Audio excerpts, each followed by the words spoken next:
Assalamualaikum warahmatullahi wabarakatuh.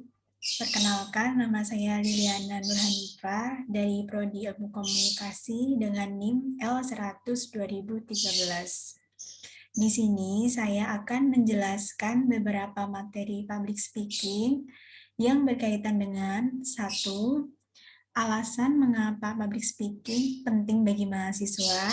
Yang kedua, beberapa profesi yang membutuhkan public speaking dengan baik. Yang ketiga, apa yang sudah dipelajari mahasiswa Ilmu Komunikasi UMS selama belajar public speaking. Yang keempat, ada harapan setelah belajar materi kuliah public speaking. Oke, di sini saya akan share screen materi yang pertama.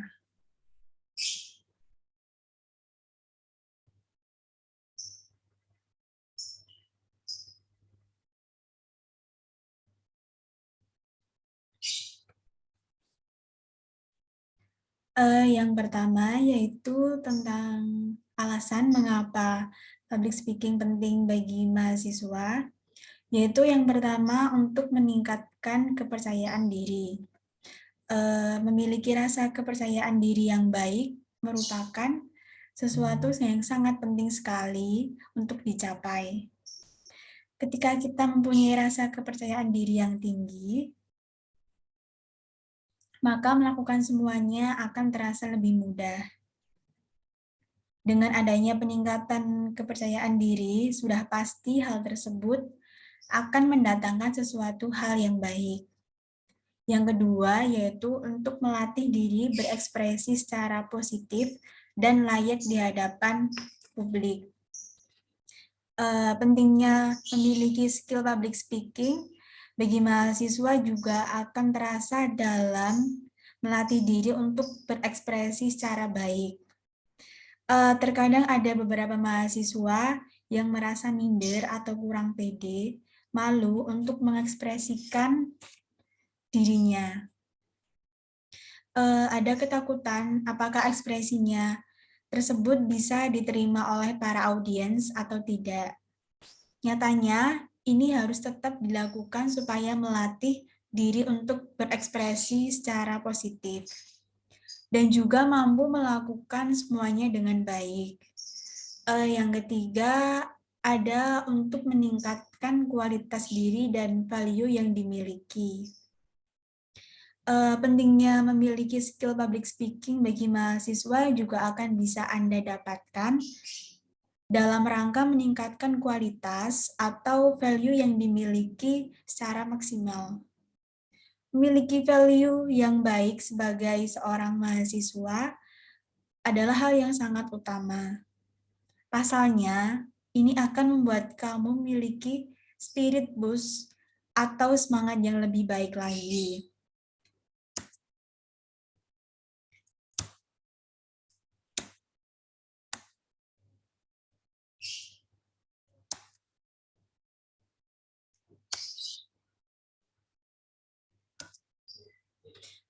Yang keempat, bisa menjalankan berbagai tugas kuliah yang berkaitan dengan public speaking.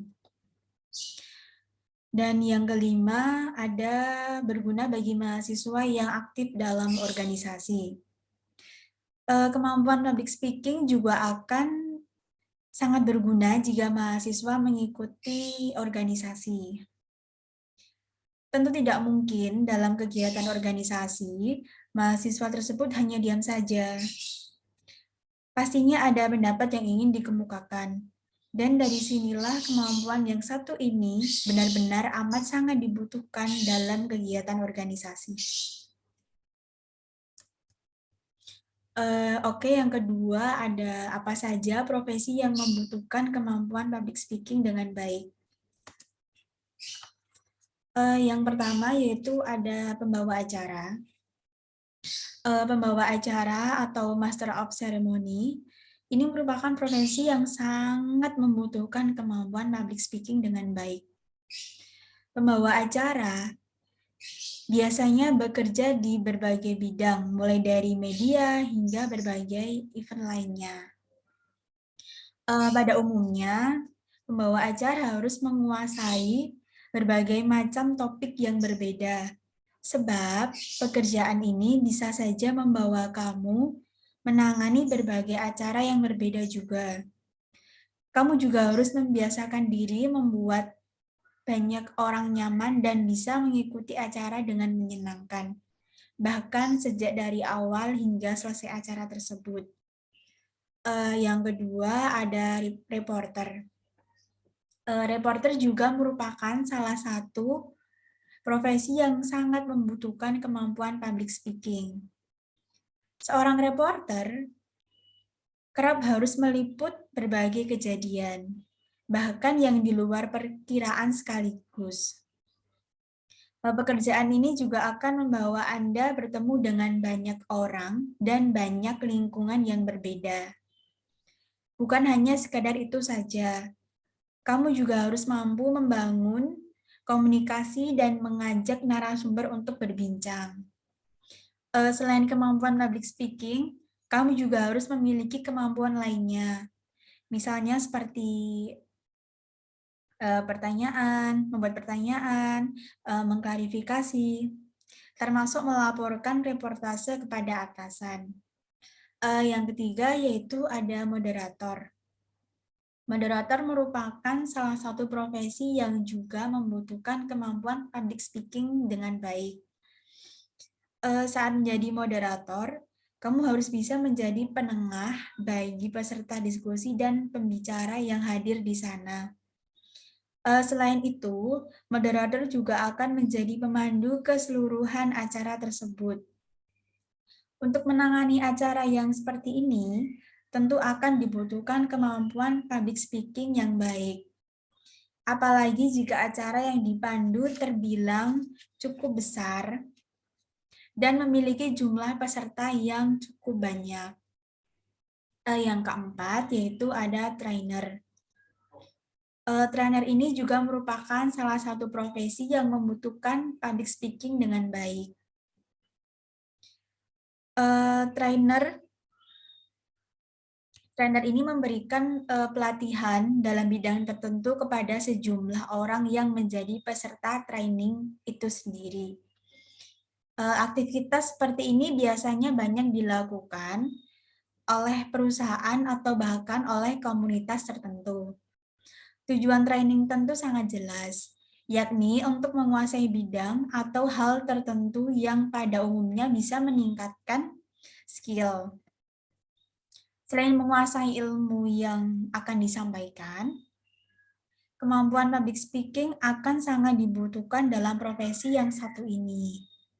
Kamu harus bisa berkomunikasi dengan baik, menguasai topik yang disampaikan, termasuk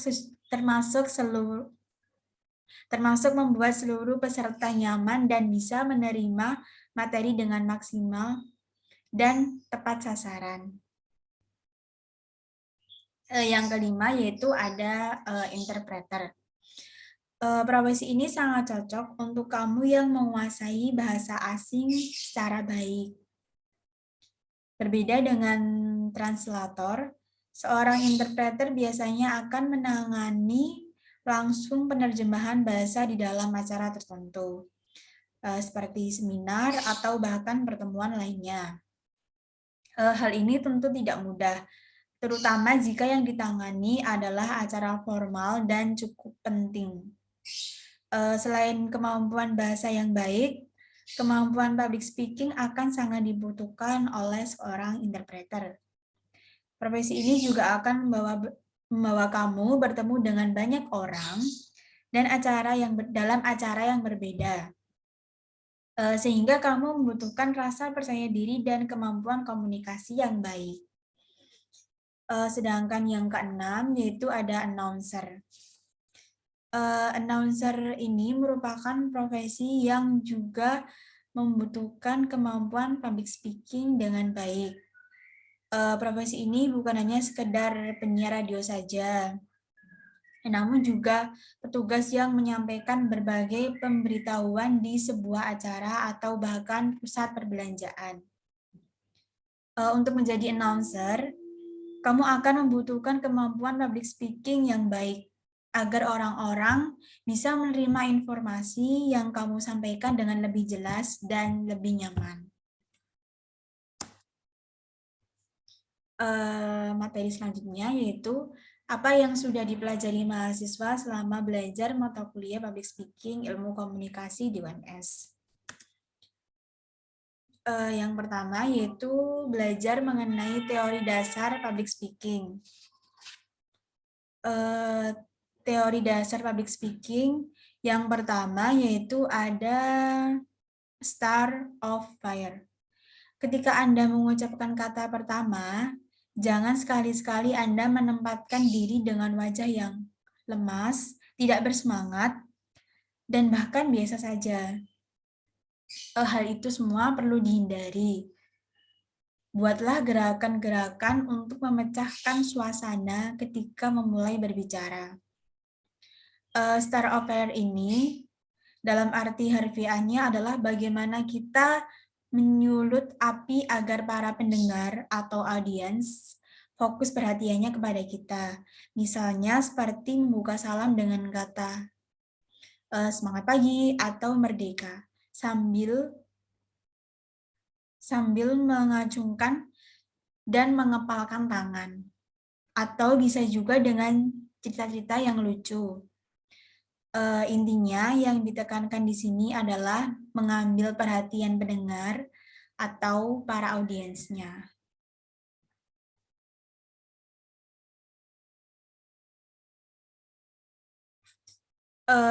Selanjutnya yaitu ada build a bridge.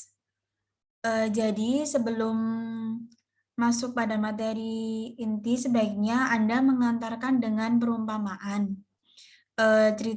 Seperti cerita-cerita aktual di masyarakat yang sedang hangat-hangatnya. Hal ini untuk menarik perhatian lebih jauh serta sebagai bahan perantara masuk materi pokok yang akan kita bicarakan. Jadi, build a bridge ini dalam arti harfiahnya adalah bagaimana cara membangun jembatan pembicara dari pembukaan dengan sebuah gerakan menuju materi pokok yang akan disampaikan. Selanjutnya yaitu ada for instance. Materi ini akan diuraikan pada bagian materi inti akan diuraikan pada bagian ini. Sebaiknya penyampaian materi disampaikan dengan contoh nyata. Maka dari itu bagian ini disebut dengan for instance, artinya contoh-contoh konkret. Yang akan menentukan pada bagian ini yaitu Anda harus memiliki kemampuan menguasai materi, luasnya pengetahuan, dan kemampuan empati. Sedangkan yang keempat yaitu ada so what. Untuk akhir dari pembicaraan, Anda harus menutup dengan langkah-langkah tindak lanjut, baik berupa pesan, harapan, poin-poin yang penting, dan bahkan kesimpulan. Perlu kita pahami bahwa teori di atas akan berlaku apabila Anda memiliki ketekunan dan kemauan untuk berlatih. Praktek, berani mencoba dan mengalami akan jauh lebih cepat meningkatkan kemampuan Anda. Selanjutnya yang kedua ada belajar mengenai karakteristik public speaker. Yang pertama yaitu ada analyzer. Analyzer ini pengertiannya yaitu orang-orang dengan karakteristik ini umumnya adalah mereka yang bisa berbicara secara rapi dan juga terstruktur bicaranya secara runtut. Kemudian dia memiliki goals ketika berbicara adalah agar apa yang ia sampaikan itu bisa dipahami dengan baik oleh audiensnya. Sosok-sosok yang punya karakter seperti ini adalah para guru, dosen, pengajar, yang umumnya terbiasa melakukan public speaking secara rapi dan struktur, berdasarkan materi yang sudah ia siapkan sebelumnya. Yang kedua yaitu ada harmonizer.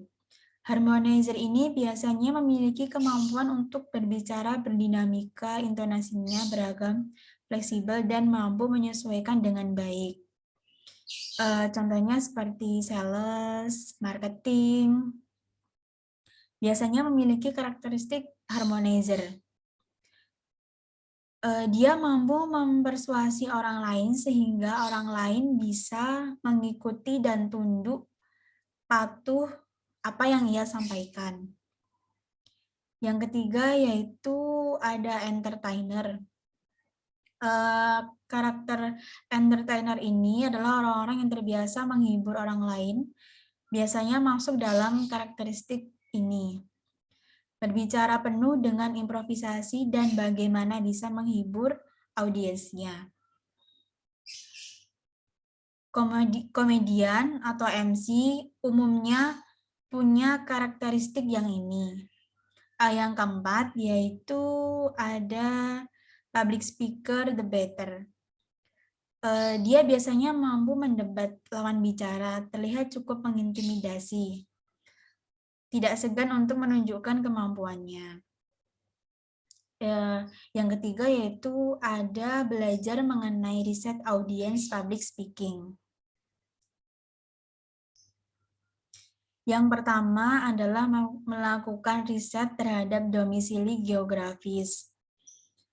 Aspek geografis yang pertama ini dilakukan dengan cara membagi audiens dalam geografi.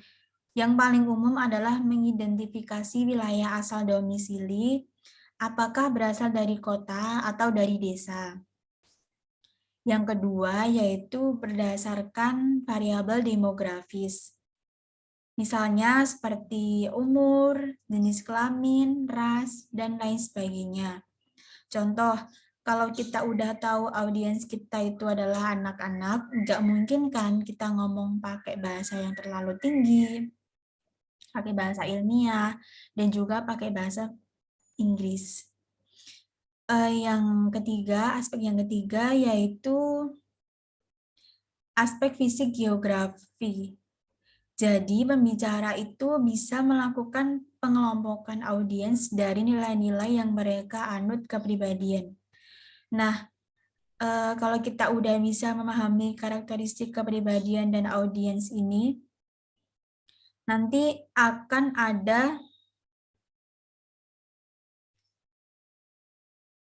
lebih mudah lagi untuk menyampaikan materinya. Yang keempat yaitu belajar mengenai elemen vokal public speaking. Yang pertama yaitu ada artikulasi. Artikulasi di sini mempunyai arti kejelasan atau kekuatan dalam mengucapkan kata-kata sehingga kata-kata itu dapat didengar dan dilihat secara individual. Yang kedua yaitu ada volume. Kenyaringan relatif suara pembicara saat memberikan pidato. Yang ketiga yaitu ada pitch, rentang suara dari tinggi ke rendah atau sebaliknya. Yang keempat ada rate, kecepatan berbicara. Itu harus bervariasi selama pidato tergantung pada suasana hati atau emosi yang ingin disampaikan pembicara. Yang kelima yaitu ada jeda. Jeda memiliki arti elemen strategis pidato yang meningkatkan makna dengan memberikan jenis tanda baca, menekankan suatu poin, menarik perhatian pada pemikiran kunci, atau hanya memberi pendengar waktu untuk merenungkan apa yang dikatakan. Dan yang keenam yaitu ada intonasi. Intonasi mempunyai arti naik turunnya suara dalam berbicara. Yang ketujuh ada nada, sikap atau cara seseorang bersuara, sedangkan intonasi adalah naik turunnya suara, bunyi, atau nada. Yang kelima yaitu ada metode public speaking. Yang pertama yaitu ada transkrip atau naskah, yang mempunyai arti menyiapkan naskah terlebih dahulu dan ketika tampil, maka dia akan membaca naskah tersebut yang telah ia siapkan sebelumnya. Yang kedua yaitu ada impromptu atau spontan. dilakukan secara spontan. Dan metode ini membutuhkan persiapan yang sangat matang agar bisa tampil secara maksimal dan tidak grogi. Yang ketiga yaitu ada memoriter atau menghafal. Menghafalkan terlebih dahulu materi yang ingin disampaikan sebelum melakukan public speaking. Ini bagus buat kamu yang sudah melakukan public speaking, yang sudah terbiasa melakukan public speaking. Yang keempat yaitu ada ekstemporan. Ekstemporan mempunyai arti menuliskan poin-poin yang penting sebelum melakukan public speaking. Yang keenam yaitu belajar mengenai gangguan-gangguan dalam komunikasi. Gangguan dalam komunikasi itu yang pertama ada kendala bahasa, gaya bahasa, dan budaya. Yang kedua ada gangguan persepsi. Yang ketiga ada pesan yang tidak jelas. Yang keempat ada medianya yang rusak. Yang kelima gangguan lingkungan. Sedangkan yang keenam yaitu keterbatasan fisik pada pembicara maupun pendengar. Setelah itu ada harapan setelah belajar di mata kuliah public speaking. Harapannya yaitu bisa menguasai semua materi yang disampaikan atau yang diberikan oleh dosen secara baik. Selain itu juga bisa berbicara di depan umum secara baik dan benar tanpa mengalami gangguan-gangguan komunikasi. Jadi itu tadi beberapa materi yang bisa saya sampaikan. Semoga bermanfaat. Kurang lebihnya saya mohon maaf. Terima kasih. Wassalamualaikum warahmatullahi wabarakatuh.